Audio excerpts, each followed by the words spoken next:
Assalamualaikum warahmatullahi wabarakatuh. Insya Allah IKA di Kota Bogor siap menemani hari-hari Anda dengan video-video inspiratif, tausiah dan penuh hikmah setiap hari menjelang berbuka puasa.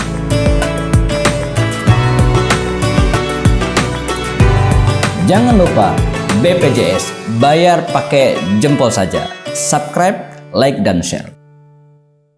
Bismillahirrahmanirrahim. Assalamualaikum warahmatullahi wabarakatuh. Innal hamdalillah nahmaduhu wa nasta'inuhu wa nastaghfiruh wa na'udzu billahi min syururi anfusina wa min sayyiati a'malina.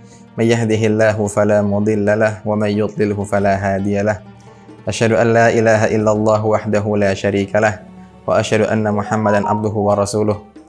Allahumma shalli wa sallim wa barik ala sayyidina Muhammadin wa ala alihi wa ashabihi ajma'in. Amma ba'd. Pemirsa yang Allah muliakan, pertama-tama kita memuji dan bersyukur kepada Allah Subhanahu wa taala karena masih diberikan kesehatan dan juga umur. Kita harus bersyukur atas kenikmatan yang telah Allah berikan, karena Allah berfirman, la in syakartum la azidannakum. Jikalau kalian hamba-hambaku bersyukur, niscaya akan aku tambah.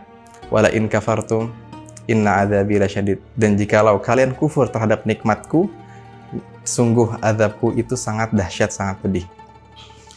Saya suka mengibaratkan tentang syukur itu seperti jikalau pemirsa punya anak. Kemudian ketika ibunya masak, sang anak bilang, Masya Allah bunda, enak sekali masakannya. Kemudian setelah ia makan, dicuci, kemudian sekolah bersih-bersih, sekolah pun rajin, nurut dengan orang tua. Kira-kira sebagai orang tua, apakah punya perasaan untuk memberikan lebih kepada sang anak atau tidak? Tentu iya, walaupun si anak tidak meminta. Itulah logika sederhana tentang bersyukur. Kalau kita bersyukur, niscaya Allah akan tambah. Sedangkan Allah itu kasih sayangnya lebih dahsyat lagi dibandingkan orang tua kita. Salawat tak lupa salam kita sampaikan kepada Nabi kita Muhammad SAW dan juga keluarganya, sahabatnya, serta orang-orang yang senantiasa memperjuangkan agama Islam ini. Pemirsa sekalian, doa merupakan ibadah yang Allah minta, kemudian Rasul ajarkan. Dan ia adalah ibadah yang sangat fleksibel. Kapanpun kita mau, bisa. Dimanapun kita mau, bisa. Bagaimanapun keadaannya, bisa juga. Dan Allah itu senang jikalau hambanya meminta kepadanya. Allah berfirman, wa idza sa'alaka ibadi anni fa inni qarib. Jikalau hambaku bertanya kepadamu wahai Muhammad tentang diriku, fa inni qarib. Sungguh aku itu dekat. Ujibu da'watad da'i idza da'an. Aku mengijabah, aku mengkabulkan orang-orang hamba-hambaku yang berdoa kepadaku. Dan Nabi kita senantiasa mengajarkan berbagai macam jenis doa di berbagai macam momentumnya. Dan di antara doa yang pernah beliau ajarkan adalah Allahumma inna nas'alukal huda. Ya Allah, sungguh kami meminta kepadamu al-huda, hidayah, wat tuqa, dan juga ketakwaan, wal afaf, dan juga kesucian diri, wal ghina, rasa cukup dalam hati. Yang perlu kita yakini, ketika Nabi SAW meminta sesuatu kepada Allah, maka bisa dipastikan bahwasanya yang Nabi minta itu adalah hal-hal yang dahsyat, hal-hal yang tidak bisa kita anggap remeh. Jadi pasti tadi al-huda, at-tuqa, al-afaf, al-ghina adalah sesuatu yang perlu kita perhatikan. Mari kita bahas 4 yang Nabi minta ini secara lebih detail lagi. Yang pertama, al-huda atau al-hidayah. Syekh Utsaimin mengatakan bahwasanya hidayah itu adalah ilmu yang bermanfaat. Nabi SAW meminta hidayah karena Nabi juga membutuhkan itu sebagaimana kita pada manusia umumnya. Bahkan disadari atau tidak disadari, kita setiap hari, bahkan setiap sholat, kita meminta untuk mendapatkan hidayah. Di mana kita mengatakan, ihdinas sirata al-mustaqim, tunjukkanlah kami jalan yang lurus. Tentu ada hikmah dari doa yang Allah selipkan dalam surat Al-Fatihah ini, di mana kita meyakini bahwasanya Allah lah yang maha memberikan hidayah. Bahkan Nabi SAW tidak mampu untuk memberikan hidayah. Sebagaimana ketika pamannya Abu Thalib dalam fase sakaratul maut, Nabi ingin sekali agar pamannya itu mengucapkan syahadat. Tetapi sayang, pamannya mati dalam keadaan syirik. Kemudian Allah tegaskan, innaka la tahdi man ahbabta. Sesungguhnya kamu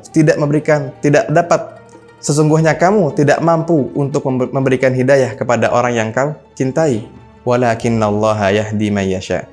Tapi Allah lah yang maha memberikan hidayah kepada yang Ia kehendaki. Kemudian Nabi SAW meminta at-tuqa atau at-taqwa. Nabi meminta takwa karena takwa adalah usaha untuk menjauhkan diri dari keburukan dan juga kemaksiatan. Dan tentu banyak sekali keutamaan dari takwa. Di antaranya adalah diperbaikinya amalan dan juga diampunkan dosa-dosa. Sebagaimana Allah firmankan, ya ayyuhalladzina amanu taqullah, wahai orang-orang yang beriman, bertakwalah kalian, wa qulu qawlan sadida, dan berkatalah dengan perkataan yang baik.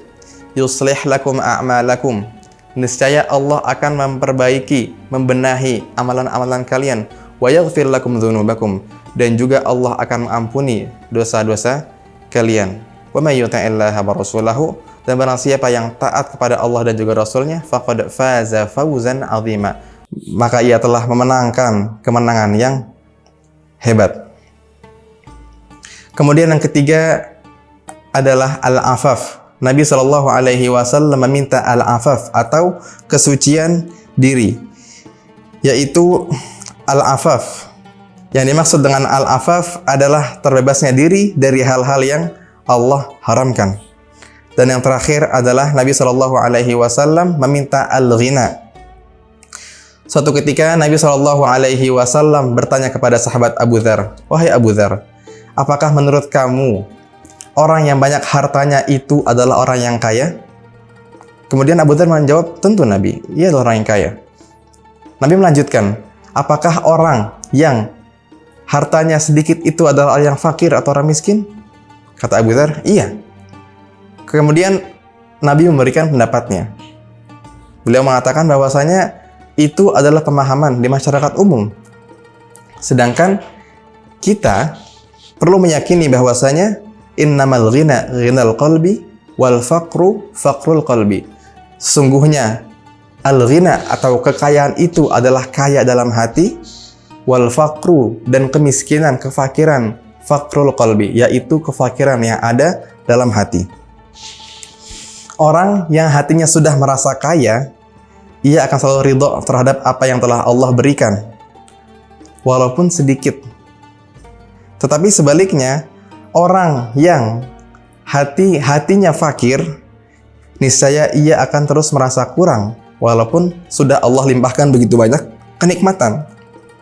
Makanya, dalam hadis lainnya, Nabi SAW bersabda, jikalau anak cucu Adam punya satu lembah yang penuh emas, niscaya ia akan mengejar agar punya 2 lembah emas.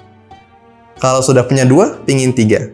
Sudah 3, pingin 4. Padahal kita meyakini dan tahu bahwasanya yang namanya angka itu tidak ada batasnya. Jadi kaya itu bukan tentang berapa, tapi tentang apa yang dirasa oleh hati kita. Oleh karena itu, kita perlu memperbanyak doa ini. Doa yang telah Nabi ajarkan. Allahumma inna nas'alukal huda wat tuqa wal afafa wal ghina. Mungkin itu saja yang bisa saya sampaikan. Wassalamualaikum warahmatullahi wabarakatuh. IKADI Kota Bogor, merajut ukhuwah, menyemai dakwah di bumi Nusantara.